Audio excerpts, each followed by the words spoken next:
Students अब देखिए example third. Statement क्या है इसकी? Find compound interest on this at the rate this for year this. तो आपको क्या दे रखा है इसमें? प्रिंसिपल दे दिया। प्रिंसिपल की वैल्यू कितनी है आपके पास? 24,000। ठीक है, तो प्रिंसिपल कितना है आपके पास? 24,000। रेट कितनी है आपके पास? रेट मीन्स आर कितनी है आपके पास? 15% पर एनम। टाइम कितना है आपके पास? टाइम है आपके पास 2 and 1/3 ईयर। तो अब देखो जो आपका टाइम है वो किस में है? फ्रैक्शन में है। आपको फॉर्मूला बताया था कि अगर टाइम आपका इंटीजर में ना हो कि फ्रैक्शन में हो तो आप क्या करोगे? इस टाइम को लिखोगे कंप्लीट इंटीजर प्लस फ्रैक्शन। ठीक है, तो कंप्लीट इंटीजर क्या है आपके पास? 2 और प्लस इंटीजर क्या है आपके पास? सॉरी, फ्रैक्शन क्या है आपके पास? 1/3।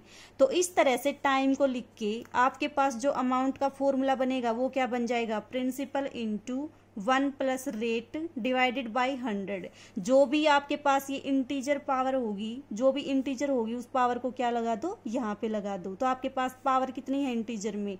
2 इंटू 1 प्लस यहाँ पे क्या करोगे? रेट के साथ जो भी ये फ्रैक्शन वाला पार्ट है उसकी मल्टीप्लाई करोगे। फ्रैक्शन वाला पार्ट कितना है आपके पास? 1/3। ठीक है, डिवाइडेड बाई 100।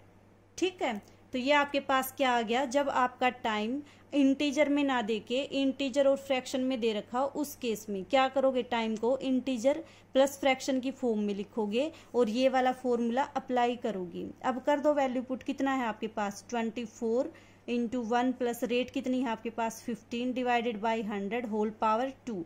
1 प्लस आर कितनी है आपके पास? 15। फ्रैक्शन से मल्टीप्लाई करोगे। फ्रैक्शन कितनी है? 1/3 बाई 100। 3 से ये 5 पे चला जाएगा तो आपके पास कितना आ गया? ये 24 इंटू, इसको सोल्व करोगे कितना आ जाएगा? ये 5 से 3 पे जाएगा, ये 5 से 20 पे जाएगा। 21 जा 20 और प्लस 3 कितना बन जाएगा आपके पास? ये 23 बन जाएगा डिवाइडेड बाई 20 होल पावर 2। ये कितना बनेगा आपके पास? 5/100 आ गया। 5 से इसको कट करोगे 20 पे जाएगा। 21 जा 20 और 1 आपका ऐड करोगे तो कितना आ जाएगा? 21/20 आ जाएगा। अब आप इसको क्या करोगे? सोल्व कर लोगे तो आपके पास किसकी वैल्यू आ जाएगी? अमाउंट की वैल्यू आ जाएगी। कितनी आएगी? देखो 24,000 भी था साथ में। 24,000 मल्टीप्लाई किससे करोगे? 23/20। पावर 2 है तो इसको 2 बार मल्टीप्लाई करोगे इंटू 21/20। 30 से आपकी 30 कैंसिल हो जाएंगी। 2 दूनी 4, 4 दूनी 8, 8 3 24। इसकी मल्टीप्लाई करोगे तो आपके पास कितना आ जाएगा? ये आपके पास अमाउंट की वैल्यू आ गई। आपको तो क्या फाइंड आउट करना है? Compound interest. कंपाउंड इंटरेस्ट कितना आ जाएगा आपके पास? Amount minus principal. अमाउंट में से प्रिंसिपल को सब्ट्रैक्ट कर दो, आपके पास क्या आ जाएगा? जो भी इंटरेस्ट आपको पे करना पड़ेगा वो आ गया आपके पास कंपाउंड इंटरेस्ट। ठीक है, अब एग्जाम्पल 4 देखो। एग्जाम्पल 4 की क्या स्टेटमेंट है आपके पास? A man deposit 500 rupees in bank.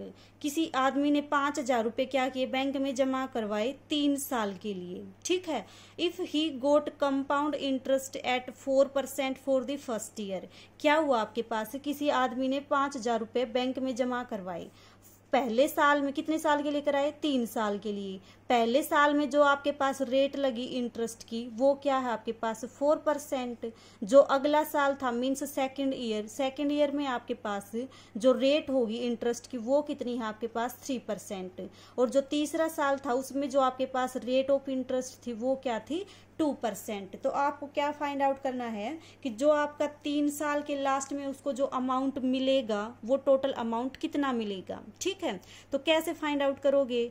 Rate अलग अलग दे रखी है। इस रेट को आपने मान लिया R1, इसको मान लिया R2, इसको मान लिया R3।